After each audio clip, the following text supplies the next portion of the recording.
Salam sejahtera dan salam sehat buat kita semua.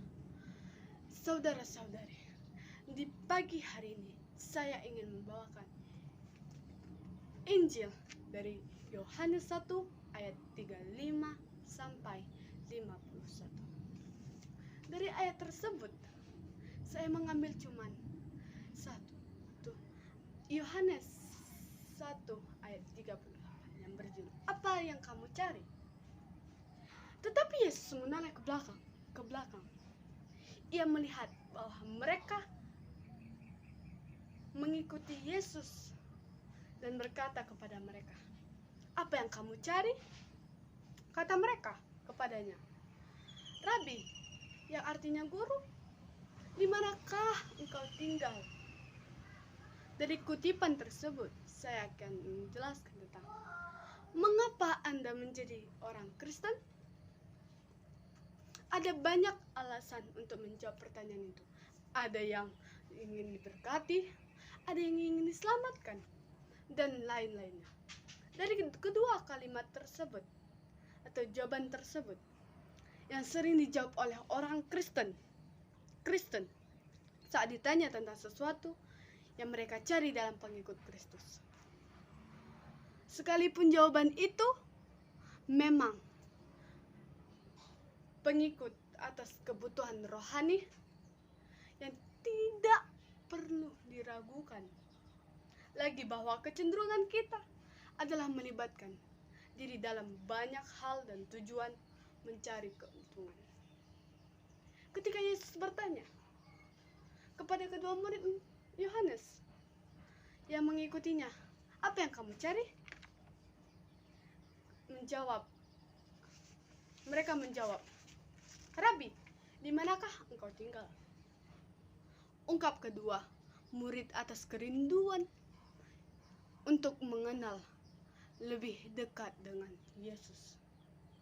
Bahkan mereka kemudian diutus menjadi murid Yesus dan mengikut Yesus kemanapun ia pergi. Apakah mereka tidak tahu konsekuensinya? Jelas mereka tahu, karena Yohanes sebelumnya sudah memperkenalkan Yesus sebagai anak domba Allah yang menghapus dosa manusia. Anak domba Allah sudah sering didengar, yang artinya kurban. Namun demikian, ia mengutus untuk mengikuti Yesus. Sesungguhnya kita perlu belajar dari kedua murid itu sebenarnya.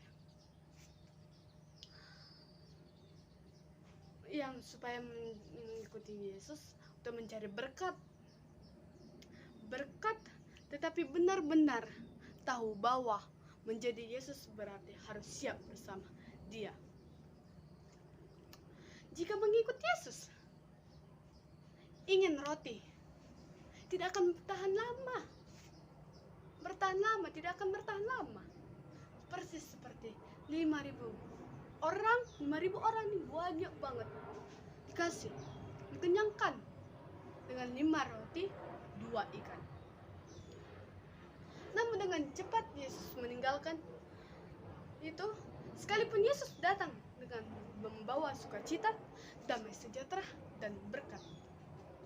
Namun dengan rendahnya motivasi pengiring Yesus, kerelaan untuk menderita, maka carilah pribadinya, bukan berkatnya. Carilah wajahnya, bukan rotinya. Jangan sampai ikut Yesus karena demi roti. Ikutlah Yesus karena ingin mengenalnya. Poin lagi pertama, perjalanan menjadi pastor. Perjalanan pastor itu sangat panjang. Perjalanan menjadi suster sangat panjang.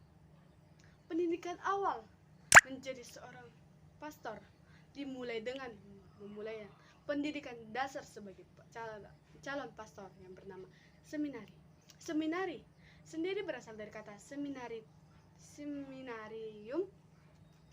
bahasa Latinnya, yaitu yang berbentuk kata dasar semen, yang bermakna benih.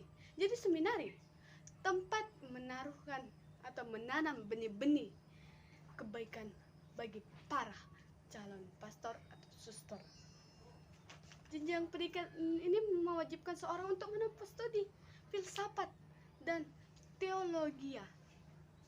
Lulus dari jenjang pendidikan yang menengah dibutuhkan waktu yang lama, waktu yang bertahun-tahun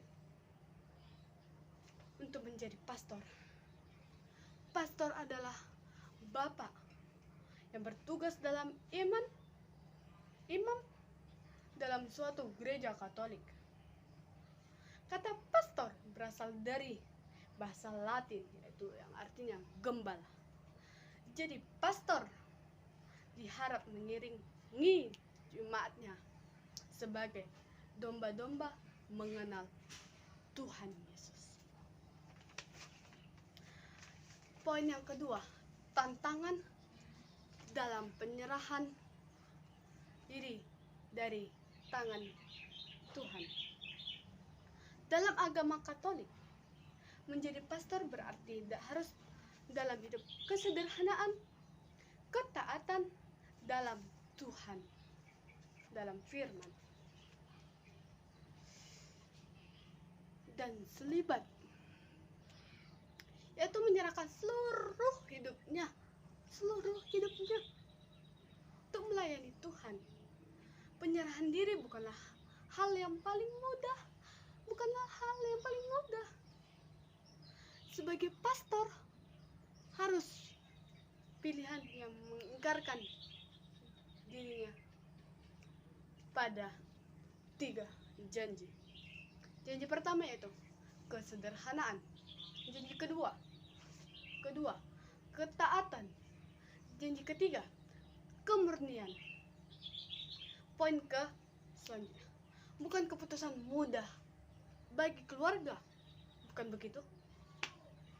Sebagai pilihan hidup, terlebih mengambil keputusan dari usia muda, menempuh pendidikan yang menanti menjadi pastor, muncul ragam keluarga untuk bukti sendiri.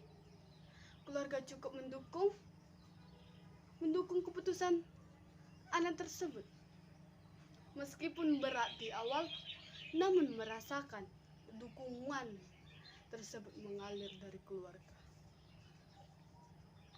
Tahap-tahap pastor sih sebenarnya itu harus diawali dengan kelulusan SMP, itu yang termasuk seminari menengah atau setingkat SMA. Lama tahapan ini mencakup 4 tahun. Berikutnya harus tahun rohani selama 1 tahun. Tahun dalam seminari pendidikan harus 4 tahun. Misi menjadi pastor, menyelenggarakan tata pelayanan pastoral, sinergis dan dialogis, partisipasi dan teknologi transformatif, menjadi saluran berkat dalam pelayanan yang penuh berkat, seluruh teladan keluarga kudus, persekutuan umat yang inklusif, semangat persatuan sejati, pengetahuan serta penghayatan Kristiani melalui iman, kitab suci, ajaran sosial gereja. Selamat ulang tahun Pastor Imamat ke-59 tahun kepada Pastor Ottela Vanchani SX. Semoga diberkati dengan rahmat Tuhan senantiasa melindungi dan menyertai penyelamatan imamat pastor. Setiap hari adalah hari yang luar biasa untuk mengucapkan puji dan syukur atas segala karya Tuhan yang tiada hentinya. Hari ini adalah hari istimewa bagimu, salah satu ciptaan yang paling unik dan menakjubkan. Happy birthday Pastor Ottela Vanchani XS. Sekian dari saya.